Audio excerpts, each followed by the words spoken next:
As most of us, the unknown is the greatest source for fear. It's why the mysterious noise around the corner or the dark shape in the water can instill a deep discomfort far greater than any claws and fangs could.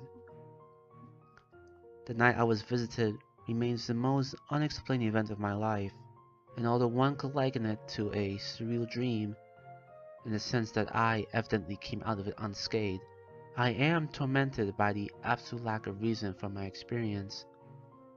Until I could understand why I was visited, I am to be forever in the grip of terror. In a different setting, the experience might have been humorous. A clown slowly peeking out from behind a doorway at an impossible angle as if out of a cartoon. The lack of movement, the happy clown makeup overlaying a menacing expression. It was a perfectly absurd image, fitting the style of surreal humor that I so love. But in this instant, I could not laugh. I knew immediately that this was very real. I turned on my bedside lamp, but the clown was just out of reach of the warm glow. I asked the clown what it was doing and received no response.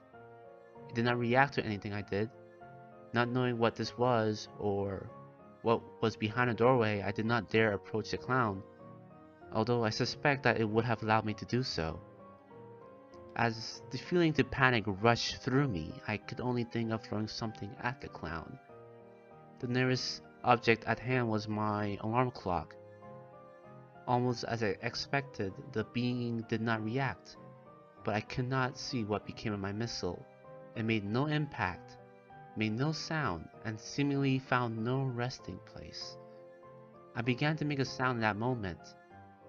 I did not know it was a scream, or a wail, or some other reaction, but my mind was lost until I fell into darkness. As the light returned as quickly as it had faded, the clown was gone. I felt fine, yet at the same time utterly broken, invaded. I attributed all to a dream at first, but then I noticed that my alarm clock was missing from the nightstand. Surely, I have somehow thrown it as I flailed about it in my troubled sleep. I remember launching it at the figure, and got up to search for it beyond the doorway. A dark, stale living room was all that I was met with.